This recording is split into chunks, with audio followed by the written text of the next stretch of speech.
બધા સીધા ટટાર બેસજો. આપણે બધા સાથે સાથે 3 વાર ઓમનું ઉચ્ચારણ કરીશું.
સર્વે આત્મીયજનોને ઓમ જય ભગવાન.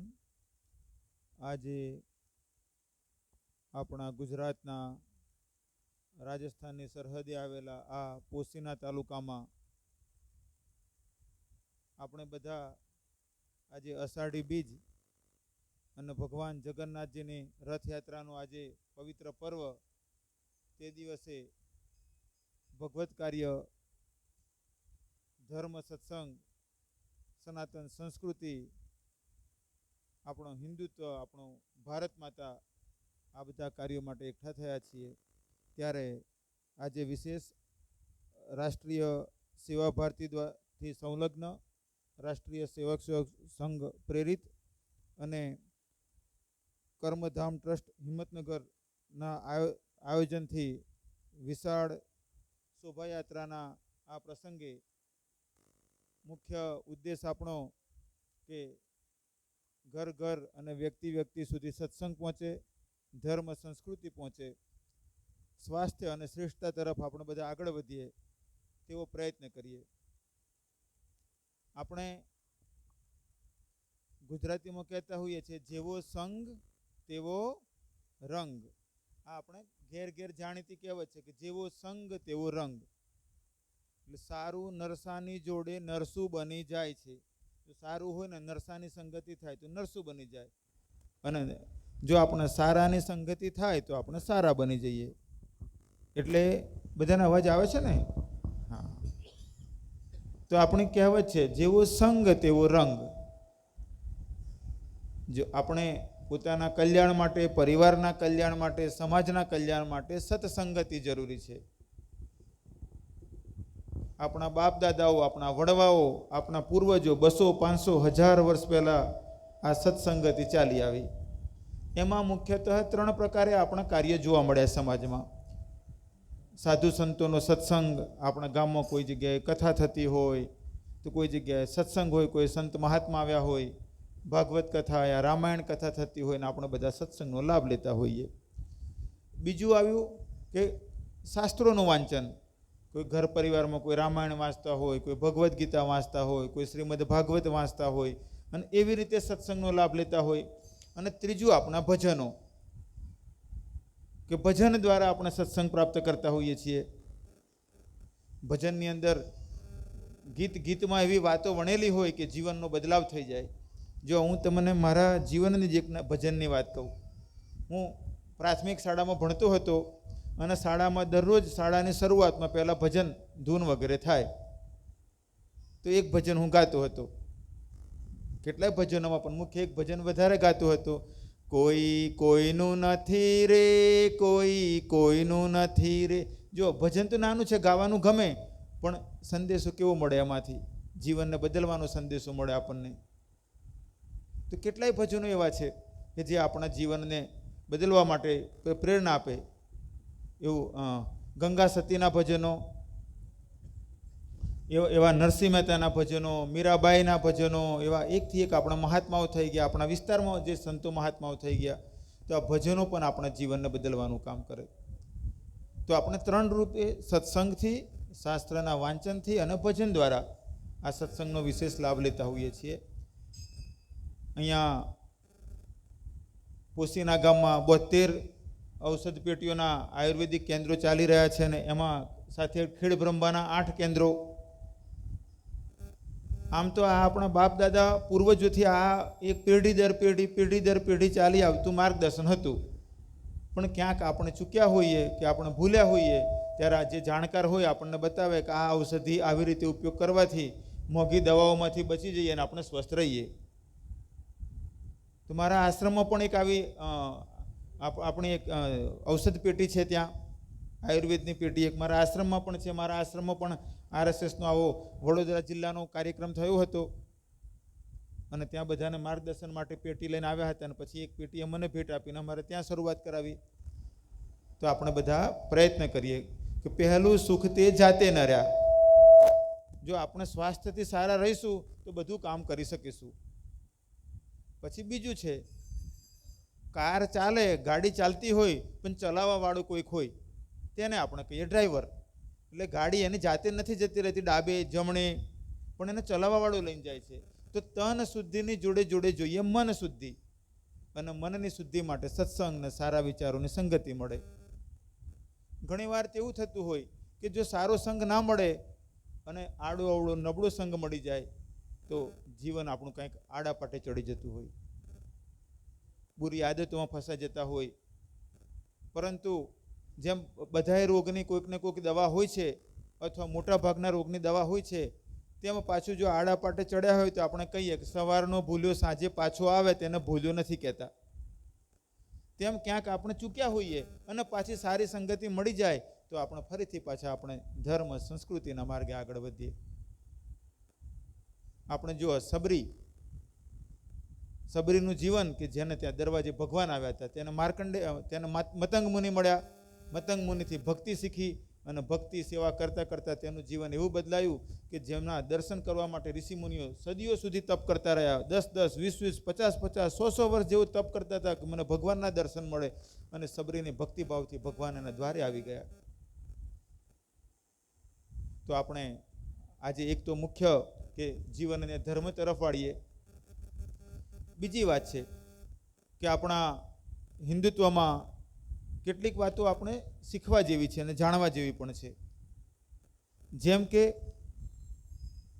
આપણા પરંપરા પૂર્વજોથી આપણે કેટલાક ઉત્સવો તહેવારો મનાવતા આવ્યા. જેમ તમારે અહીંયા ગાડી અરવલ્લી એટલે અંબાજી માતા, આરાસુરના પર્વત અને અંબાજી માતાની આ ધરતી. હવે જો આખા દુનિયાની અંદર ગરબા ઓળખાય ને તો આપણા ગુજરાતના ગરબા. પણ ગરબા એ ફક્ત નૃત્ય નથી, ગરબા એ ભક્તિ છે. તો આજે જે શોભાયાત્રા છે એ શોભાયાત્રા એ ભક્તિ છે, એ સંસ્કૃતિની યાત્રા છે. જગન્નાથ ભગવાન એટલે કે ભગવાન કૃષ્ણ, તેમના ભાઈ બલભદ્રજી અને તેમના બેન સુભદ્રાજી, તેમની જગન્નાથપુરીની અંદર દર વર્ષે આજે અષાઢી બીજે યાત્રા નીકળે. તો આજે પણ આપણે અહીંયા ગાડી ભગવાન જગન્નાથજી, બલભદ્રજી અને સુભદ્રાજી એટલે કૃષ્ણ ભગવાન, તેમના ભાઈ બલરામ અને તેમના બેન સુભદ્રા, તેમની શોભાયાત્રા ત્યાં રથયાત્રા જગન્નાથપુરીમાં આજે નીકળે. આજે આપણે પણ અહીંયા ગાડી પોસીના ગામમાં આજે ભગવાન જગન્નાથની આ શોભાયાત્રામાં આપણે બધા ભેગા થયા છીએ.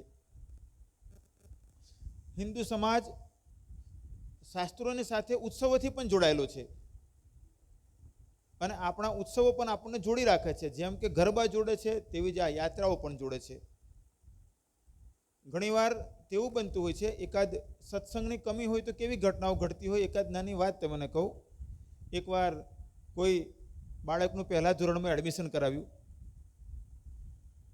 3-4 દિવસ પછી શાળાના શિક્ષિકા બેન હતા, તેમને તે છોકરાને એક ચિઠ્ઠી લખીને આપી કે તારા પિતાજીને આપજે આ ચિઠ્ઠી.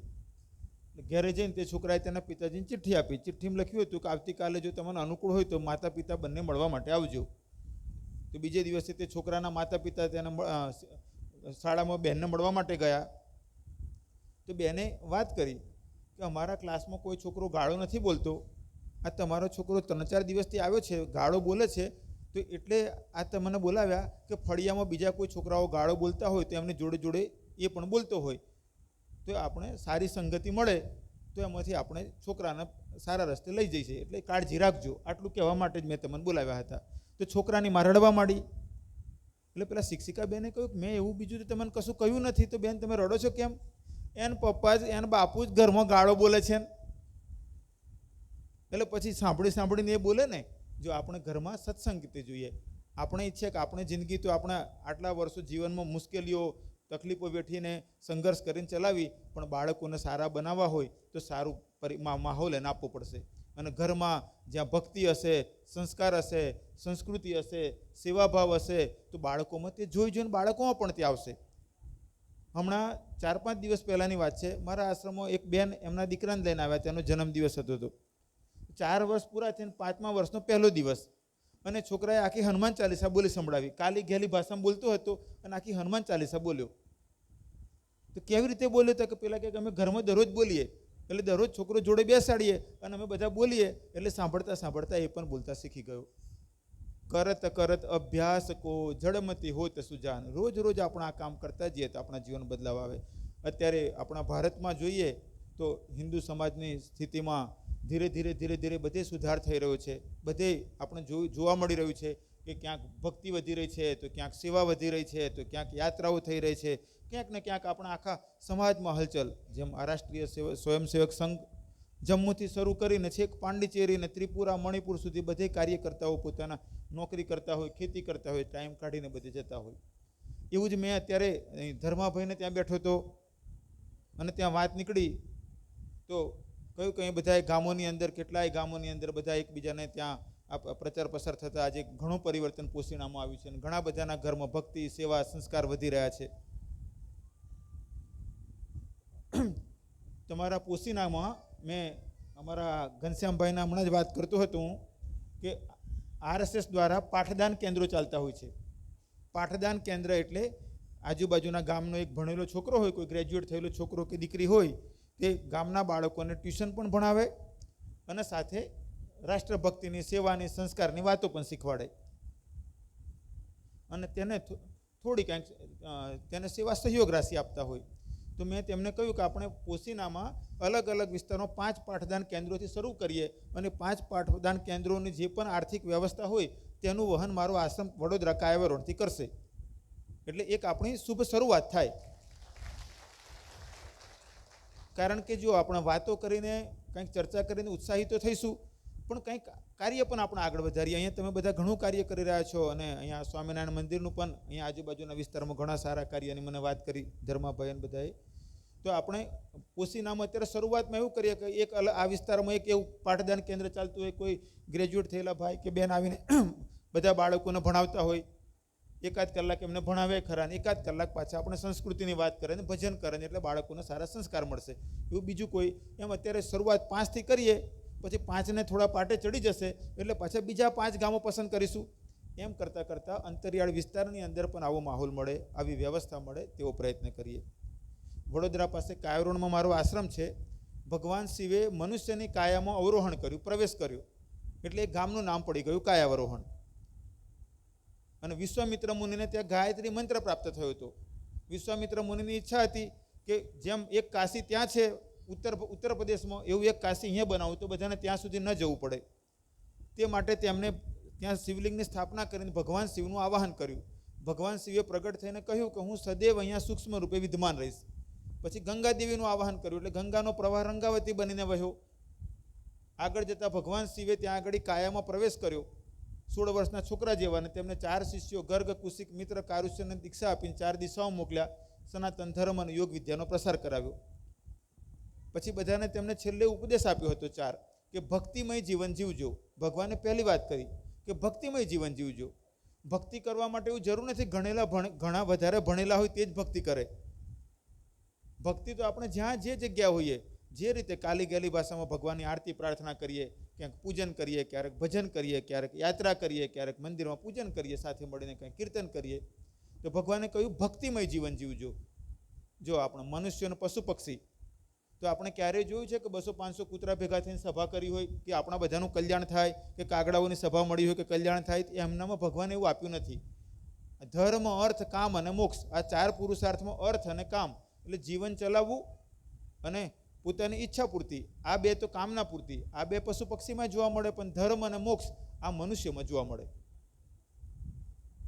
તો તો ભગવાને કહ્યું ભક્તિમય જીવન જીવજો, આપણે જીવનમાં ભક્તિ આવવી જોઈએ આપણામાં.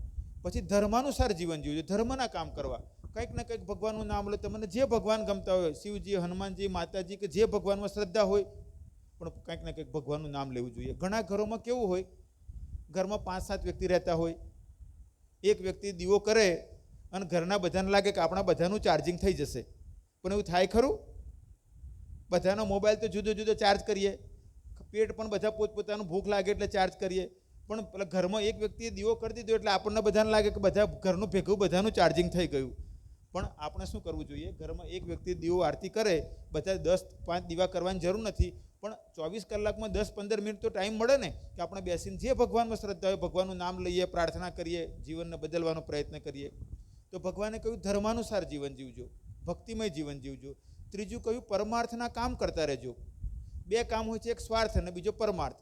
સ્વાર્થ એટલે પોતે પોતાનાઓ માટે જીવવું, પરમાર્થ એટલે પોતે પોતાનાઓ સિવાય બીજાના ભલા માટે કાંઈ કામ કરવું. પરમાર્થ કરવું એટલે ખેતી કરવી. એક ખેડૂત ખેતરમાં 1 મણ મકાઈ વાવીને આવે તો જ્યારે લઈને આવે ત્યારે 1 મણ ના હોય, પણ 15-20 મણ મકાઈ હોય. તો બીજ વાવ્યા તો મણ અને લઈને આવે 10-15-20 મણ.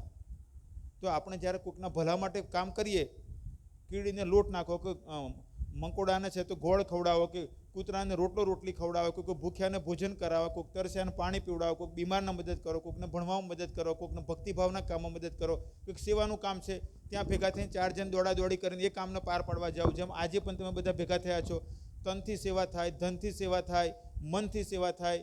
પણ કાંઈક આ સેવા કરીએ તો આ થઈ ખેતી, અને વાવેલું હોય તે કોઈક દિવસ લણીશું. ખેતરમાં બીજ વાવ્યા હશે તો પાક પાકવાનો છે.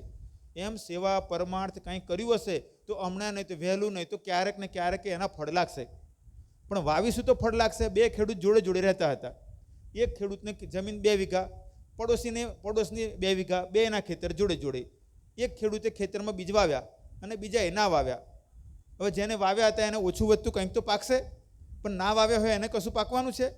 તો આપણે યાદ રાખીએ, આપણે મનુષ્યના જીવનમાં ઉધારની જિંદગી ના ચલાવીએ. ઉધાર એટલે પહેલાં પૂર્વજન્મમાં કંઈક કર્મો કર્યા હતા અને આ જન્મમાં પાકેલું છે. પણ આપણે કંઈક સેવા કરતા રહીએ, પરમાર્થ કરીએ, નીકળીએ, આપણે આપણા ઓળખીતાઓમાં જઈએ, ગામમાં જઈએ. ચાલો આજે ભજન રાખીએ, આપણે ઢોલક મંજીરા લઈને બેસીએ, આપણે કંઈક ભજન, સારું ભજન. જો હું તમને એકાદ ભજન હિન્દીમાં ભજનની 1-2 લાઈન કહું છું.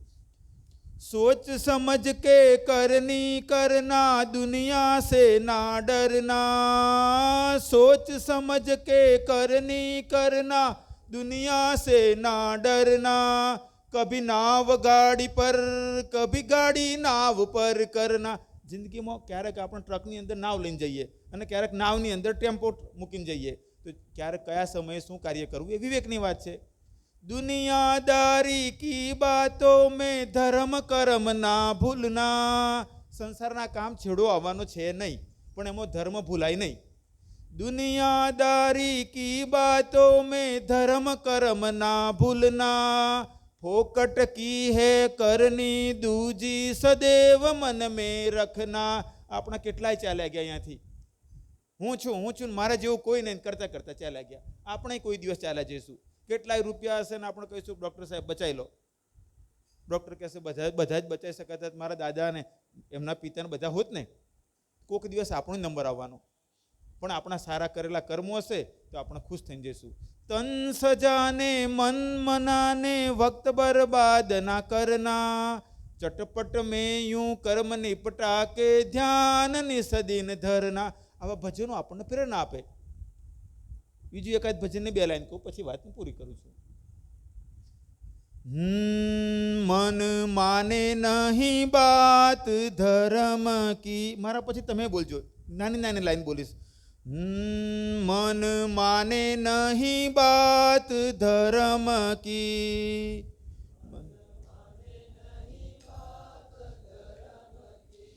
મન માને નહીં બાત ધર્મ કી,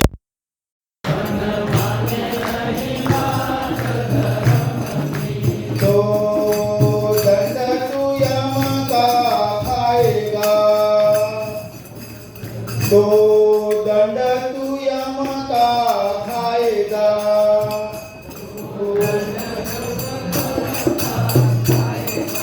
तो दंड तू यम का खाएगा,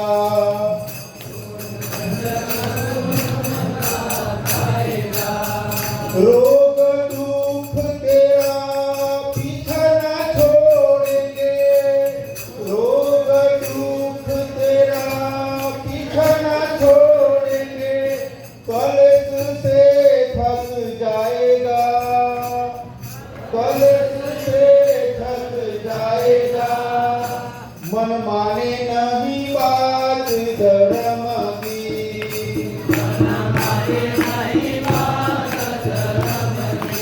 मन माने नहीं बात धर्म की,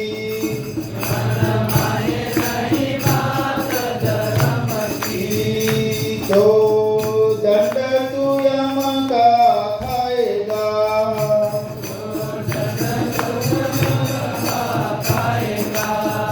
નાની સરખી વાત છે પણ નાની વાતમાં કેટલો મોટો સંદેશ છે કે ધર્મની વાત નહીં માનો તો મુશ્કેલી છે. કુદરતના જો આપણે ગાડી રોડ ઉપર ચલાવતા જતા હોય અને પોલીસ ઊભી હોય ડાબા જગ્યાએ જમણી બાજુ ચલાવીએ, પોલીસ ઊભા રાખીને કે 200 રૂપિયા દંડ ભરો, પણ ડાબે ચલાવીએ તો વાંધો નહીં, ધર્મનું પાલન કરીએ તો ભગવાને મદદ કરે. તો આ ધર્મ શીખવાનો ક્યાંથી? ભજનમાં શીખવા મળે, સત્સંગમાં શીખવા મળે. રામાયણ, મહાભારત, ભાગવત, ભગવદ્ ગીતા આ બધા વાંચીએ તો શીખવા મળે. વડીલોની પાસે બેસીને એમની જોડે વાતો સારી સાંભળીએ તો શીખવા મળે. અને યાદ રાખજો, જે ઘરમાં જમવાની એ મુશ્કેલી પડતી હોય, ઘર ચલાવવાની મુશ્કેલી પડતી હોય, આર્થિક ઘણી મુશ્કેલી હોય, પણ ધર્મ પકડી રાખશે ને તો ભવિષ્યમાં તેનું તેની પેઢીઓનું કલ્યાણ થવાનું. પણ જો ઘણી સંપત્તિ હોય, ઘણી સત્તા હોય, સુખ સાહેબી હોય, પણ દુર્યોધનની જેમ ધર્મનો ત્યાગ કરે તો બધું એ જવાનું.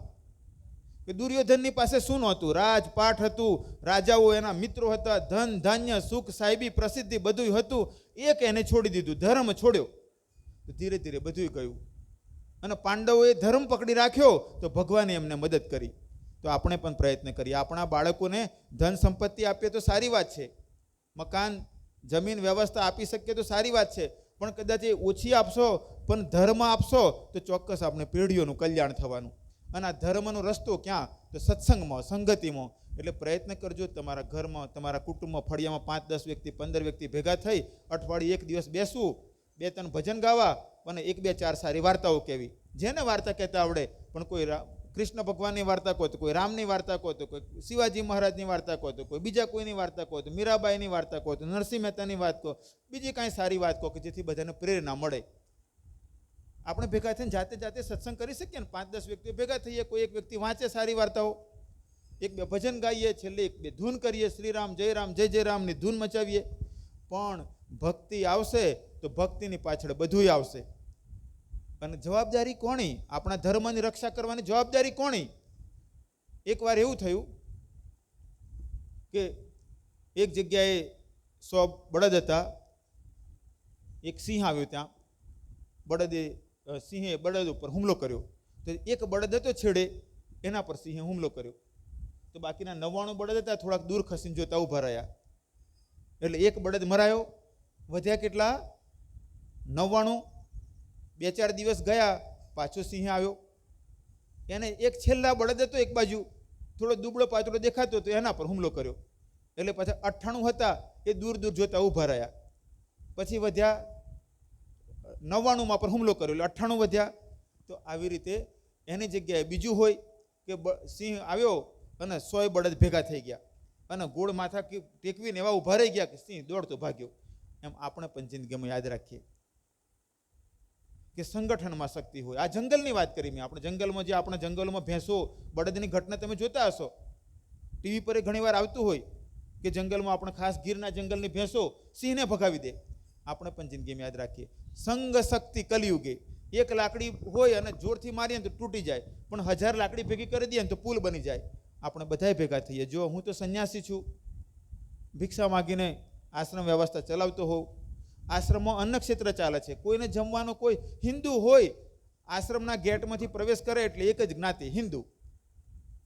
જાતિ પાતિ પૂછો નહીં કોઈ, હરિકો ભજેસો હરિકા હોય. એટલે આશ્રમમાં આવે એટલે એક જ જ્ઞાતિ હિન્દુ. એક પંગતમાં બેસીને જમવાનું. હું દરરોજ બધાની વચ્ચે જ બેસીને જમું. મારી થાળી પીરસાય. એ આશ્રમમાં જો મિનિસ્ટર આવ્યા હોય, કલેક્ટર આવ્યા હોય, અધિકારી આવ્યા હોય, તેમની થાળીમાં એ જ હોય, અને મજૂર હોય તેની થાળીમાં એ જ હોય. કોઈ જાતિ પાતિ નહીં, બધા એક પંગતમાં બેસીને એક સરખું જમવાનું. ન જમવામાં ભેદભાવ, ન રહેવાનો કોઈ ચાર્જ. હા, કોઈ વિચારે કે આપણે સારું ત્યાં આગળ રૂમોમાં શાંતિથી રહીએ અને બેઠા બેઠા પિક્ચરો જોયા કરીશું ને ટાઈમે જઈને ખાઈ લઈશું, ના પાડવી પડે. પણ સેવા ધર્મ સંસ્કૃતિ માટે આવે તો કોઈ ચાર્જ નહીં. તમે 1 દિવસ રહો, 5 દિવસ રહો, 10 દિવસ રહો, 15 દિવસ રહો. ક્યારેક ઈચ્છા થઈ જાય કે ગુરુજી કહેતા હતા જઈને ચેક તો કરી જોઈએ, તો પોસીનાથી 2, 5, 10 ભાઈઓ આવજો, આશ્રમમાં રહેજો, 5-10 દિવસ રહેજો, આપણે સત્સંગ કરીશું, ગૌ માતાની સેવા કરીશું, યજ્ઞ કરીશું, સારા કાર્યો કરીશું. તો આશ્રમમાં કોઈ હિન્દુ માટે રહેવાનો ચાર્જ નહીં, જમવાનો ચાર્જ નહીં, જાતિપાતિનો કોઈ ભેદભાવ નહીં.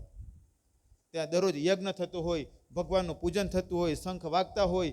ત્યાં ગૌ માતા છે, 104-5 જેટલી સંખ્યા છે ગૌવંશની, ગૌ માતાની સેવા થતી હોય. આપણા સનાતન ધર્મમાં ગાયના માતા કહી. તમે જો કેદારનાથ જવાની બાધા રાખી હોય ને કદાચ ના જવાય, સ્નાન કરીને ગૌ માતામાં કેદારનાથ છે એમ ભાવ કરીને ગૌ માતામાં પ્રણામ કરીને કેદારનાથનો ભાવ કરો ને એટલે તમારે કેદારનાથની યાત્રા થઈ ગઈ. જો તમારે કોઈ નક્કી કર્યું હોય કે મારે કાશી દર્શન કરવા જવું છે પણ 2 વર્ષથી કાશી જવાતું નથી, અથવા અમરનાથ જવું છે પણ અમરનાથ જવાતું નથી. આપણા શાસ્ત્રોએ કહ્યું ગૌ માતામાં બધા તીર્થ છે, બધા દેવી દેવતા છે. સાચા ભાવપૂર્વક સ્નાન કરી અને ગૌ માતામાં અમરનાથ ભગવાન પણ છે એવો ભાવ કરીને દેશી ગૌ માતા પણ, હા HF જર્સી નહીં, આપણી દેશી આપણા ઘરોમાં જે હોય છે ખૂંદવાળી, એને ગૌ માતામાં પ્રણામ કરીને મનમાં સાચા ભાવથી પ્રાર્થના કરો કે હે ગૌ માતા, આપમાં બધાય દેવતાઓ વિરાજમાન છે, ભગવાન અમરનાથે આપણામાં વિરાજમાન છે, હું આપમાં રહેલા અમરનાથ ભગવાનને પ્રણામ કરું છું ને મારું કલ્યાણ કરજો. જે તમારે પ્રાર્થના કરવી હોય સાચા હૃદયથી પ્રાર્થના કરશો ને તો અમરનાથમાં જવાનું ફળ છે ને તમારે ગૌ માતાને પ્રણામ કરીને મળી જાય. બોલો કેટલું સારું. અમારા આશ્રમમાં 103-4 જેટલી દેશી ગાયો છે આપણી, અને સેવા કરીએ. દૂધ તો એનું નીકળે છે અત્યારે તો 35 લીટર જેવું નીકળે. બોલો 104ની સંખ્યા, પણ સેવા ભાવ ગૌ માતાની. આપણે જો હિન્દુ સેવા નહીં કરે તો કોણ કરશે સેવા?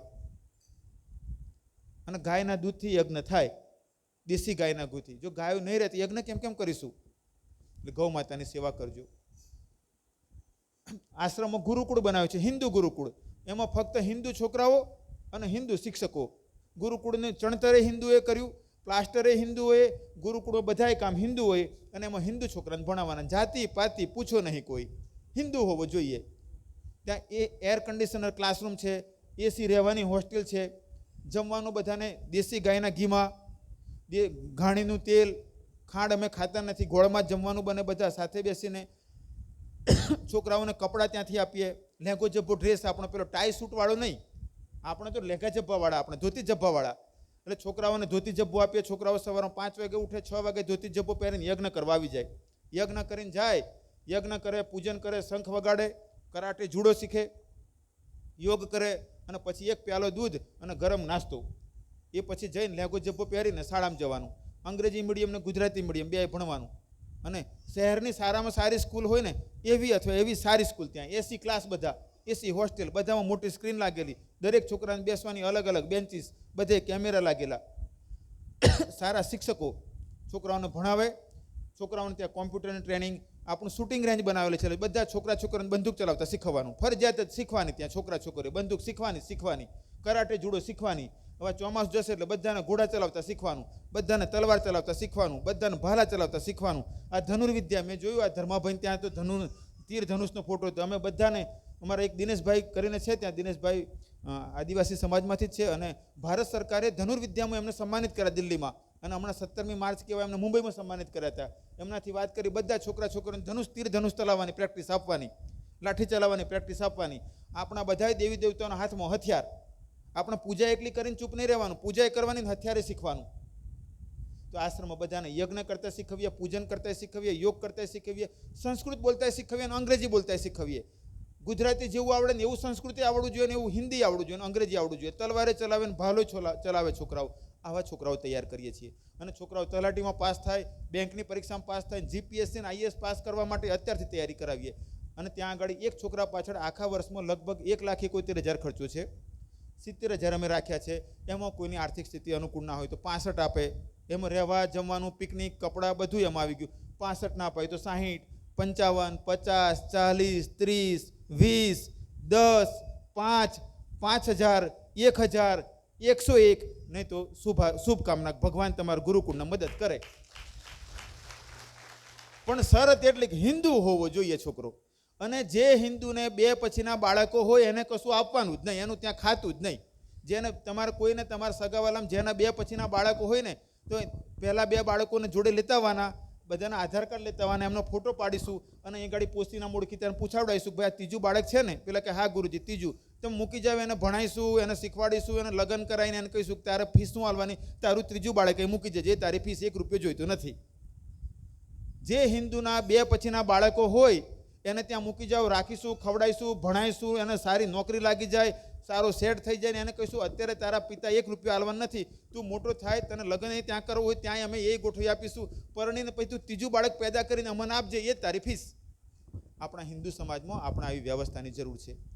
તો મને પણ બધાને કહું છું, તમારા બાળકોમાં ઘણા એની જરૂર હશે, સારા શિક્ષણ માટે, સારો માહોલ મળે, સારી સંગતિ મળે. તો તમને થાય કે ગુરુજી અમે તો પણ આ ત્યાં આગળ આટલી ફીસ આપી છે કેવું નથી, 11,000 21,000 કદાચ આપીએ, 5,000 આપીએ, 15,000 આપીએ, પણ વધારે થયું નથી. કાંઈ ચિંતા ના કરશો, કાંઈ ચિંતા ના કરશો. તમને એમ થાય કે મારા છોકરાને કે છોકરીને સારી ભણાવી છે, એને શસ્ત્ર શીખવવા છે, શાસ્ત્ર શીખવવું છે, એને પરીક્ષાની સારી તૈયારી કરાવી છે, અંગ્રેજી બોલતા શીખે, સંસ્કૃતિ બોલતા શીખે એવી તૈયાર કરવી છે, ખુશી ખુશી મૂકી દેજો. તમારા અહીંના ભાઈઓને અમે આપી રાખીશું સરનામું બધું, બાળકોને મૂકજો. આપણા બાળકો આવતીકાલે આપણું ને આપણા દેશનું ભવિષ્ય છે. આજે આંબાનો ગોટલો રોપીશું તો આજે કેરીઓ નહીં ઉતરે, એને 2-5 વર્ષ ખાતર પાણી કરવું પડશે. એમ હું પણ એવું માનું છું કે આ બાળકોને આપણે ભણાવીને સારા બનાવીશું ને ખાતર પાણી કરીશું ને એ ભવિષ્યમાં ગામમાં આવીને જ્યારે યજ્ઞ કરશે, તમારું આવેલું બાળક 4 મહિના પછી ઘેર આવીને ગામનાને બેસાડીને યજ્ઞ કરાવે ને ત્યારે તમને ગદગદ સાથે ફૂલશે કે મારો છોકરો જઈને આવ્યો ને 4 મહિનામાં ભગવદ્ ગીતા બોલતો થયો છે ને યજ્ઞ કરાવતો થયો છે, અમારો છોકરો આવ્યો તો ત્યારે બંદૂક ચલાવતો થઈ ગયો છે, અંગ્રેજીમાં વાતો કરતો થયો છે. આપણે આવો પ્રયત્ન છે. તમારા પોસીનામાંથી કોઈને હજુ આ જૂન મહિનો ચાલી રહ્યો છે, જુલાઈ છે, કોઈની ઈચ્છા હોય તો ચોક્કસ આવજો. પૈસાની ચિંતા ના કરશો, પણ એવું પણ નહીં કે તમને થાય કે ગુરુજી હું 5,000 આપી શકું એવું છું આખા વર્ષમાં, તો ચોક્કસ આપજો, ધર્મનું કામ છે. પણ આપણે એવી છે કે પોસીનાના બાળકોમાંથી તમને એક પ્રશ્ન હું પૂછું, તમારા પોસીનામાંથી કોઈ IAS અધિકારી છે? કોઈ કલેક્ટર બન્યો છે પોસીનામાંથી? બોલો એક નામ તમે કહી શકશો કે ગુરુજી અમારા આખા પોસીના તાલુકામાંથી ફલાણા ભાઈ કલેક્ટર બન્યા છે? કઈ નામ? કારણ કે આપણે આમાં કાચા પડ્યા. તમે નહીં, હું મારા સગાવાલામાં હું અહીંયા લુણાવાડાનો છું, પૂર્વાશ્રમમાં, પંચમહાલ જિલ્લો, હવે મહીસાગર. તો સગાવાલામાં કોઈ એવા કલેક્ટર અધિકારી બન્યા નહીં. કેમ કે આપણને બાળપણથી આવો માહોલ મળ્યો નહીં. તો આપણે એવો પ્રયત્ન કરીએ કે આપણા બાળકોને ભણાવીએ, એને સંસ્કૃતિ આપીએ, સંસ્કાર આપીએ અને શ્રેષ્ઠ બનાવીએ. તો હું તમારા સમય મેં ઘણો વધારે લીધો છે, પણ અંતમાં કે જેમ કહ્યું છે ભાઈઓને હું વિશેષ આગ્રહ કરીશ કે તમે પાઠદાન કેન્દ્રો શરૂ થાય એવું કંઈક આયોજન કરજો. અને આગળ 5 પાઠદાન કેન્દ્રો સારા ચાલશે, પછી આપણે ફરીથી પાછું 4-6 મહિના 8 મહિના પછી બીજા પણ આગળ વધારતા જઈશું. કુલ મળીને આજે પહેલીવાર મારા આ જન્મમાં અહીંયા આવવાનું થયું છે, પણ એટલું તમને ચોક્કસ વિશ્વાસ આપું છું કે પોશીના તાલુકામાં કામ કરવામાં અને પોશીનાની આજુબાજુ બધા વિસ્તારમાં કામ કરવા માટે દર વર્ષે હું આવતો રહીશ અને અહીંયા કંઈકનું કંઈક નવા સારા કાર્યો કરતા રહીશું. અંતમાં ભગવાનને પ્રાર્થના કરું છું, આપ બધાને ભગવાન એવી શક્તિ આપે, એવું સામર્થ્ય આપે કે આ રાષ્ટ્રીય સ્વયંસેવક સંઘ, રાષ્ટ્રીય સેવા ભારતી અને કર્મધામ ટ્રસ્ટને આ બધાના દ્વારા અને વિશેષ કરીને આપ બધાના પ્રયત્નથી આ જે મહાન કાર્ય આગળ વધી રહ્યું છે, ભગવાનને પ્રાર્થના કે તમને બધાને તેવું સ્વાસ્થ્ય આપે, તેવી શક્તિ આપે, તેવી અનુકૂળતા આપે કે તમારું તન સ્વસ્થ રહે, તમે આર્થિક સુખી થાવ, તમારા બાળકો પરિવાર સુખી થાય અને તમે હિન્દુત્વ, સનાતન ધર્મ, સનાતન સંસ્કૃતિનું કાર્ય આગળ વધારવામાં ઉત્તમ યોગદાન આપો. ઓમ ઓમ સર્વેનું મંગલ હો, સર્વેનું મંગલ હો, સર્વેનું મંગલ હો. ઓમ જય ભગવાન.